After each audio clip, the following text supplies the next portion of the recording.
মার্কিন যুক্তরাষ্ট্রের team B নাকি অরিজিনালি বিদ্রোহী গোষ্ঠী? প্রমাণিত হয়েছে যে তারা বিদ্রোহী গোষ্ঠী, তবে সেখানে মার্কিন যুক্তরাষ্ট্র সম্ভবত তাদেরকে সহযোগিতা করেছে। আর আপনারা সকলে জানেন এই মুহূর্তে সিরিয়াতে যা ঘটছে, সেইখানে নতুন একটা বিপ্লব ঘটেছে, অভ্যুত্থান ঘটেছে মাত্র 12 দিনে। প্রায় 51 বছরের যে স্বৈর শাসন ছিল সেটার অবসান ঘটেছে। এই যখন অবস্থা, তখন নতুন নেতা সেখানে সামনে এসেছে। আপনারা অনেকে দেখেছেন, আমি এটা নিয়ে আলাদা একটা ভিডিও করেছি, যারা না দেখেছেন দেখে নেবেন।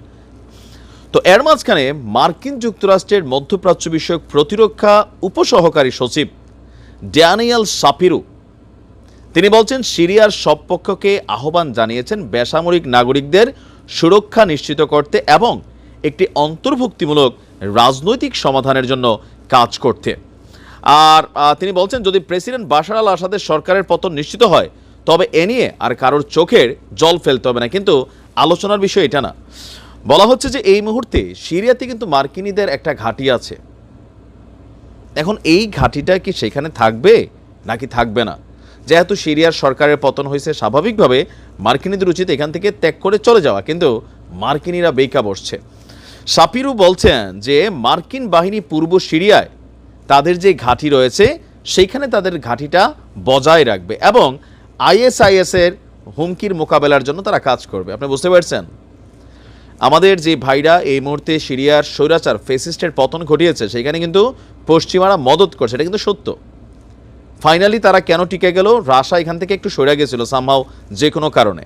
যদিও এই মুহূর্তে রাশিয়াতেই আসাদ অবস্থান করছে, আপনারা জানেন যে আমার আগের ভিডিও যারা দেখছেন। তো আমেরিকা বলছে এই সামরিক উপস্থিতি সিরিয়ার সংঘাতের অন্য কোনো দিকের সঙ্গে সম্পর্কিত নয়। তাহলে তোমরা কেন থাকবা? একটা রাষ্ট্র তোমাদেরকে চাচ্ছে না, তোমরা সেখানে কেন থাকবা? বেসিক্যালি সিরিয়ার যে তেলের ভান্ডার, সেই ভান্ডারকেই লোপাট করার জন্য এই ধরনের অবস্থান।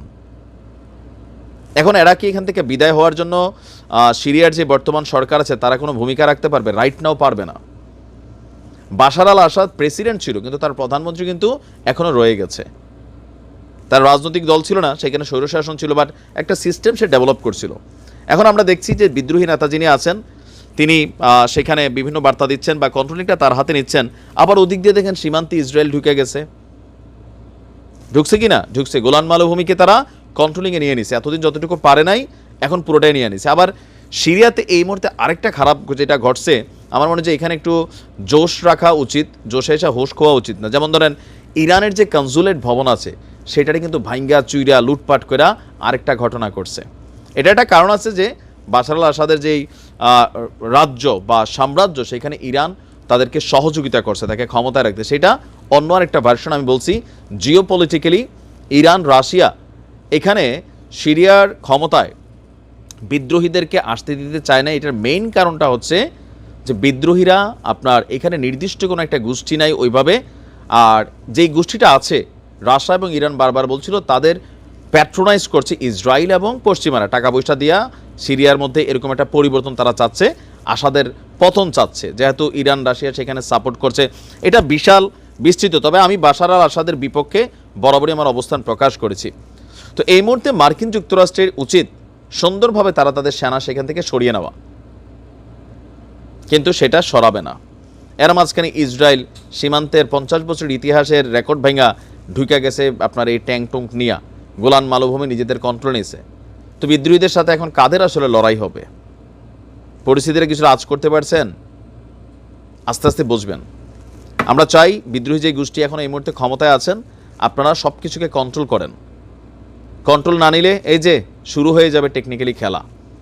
আর অবশ্যই দৃঢ়কণ্ঠে মার্কিনীদের এই রাষ্ট্র থেকে বের হয়ে যাওয়ার আলটিমেটাম দিতে হবে, নয়তো অনেক কিছু এখানে গুটিবাজি করবে।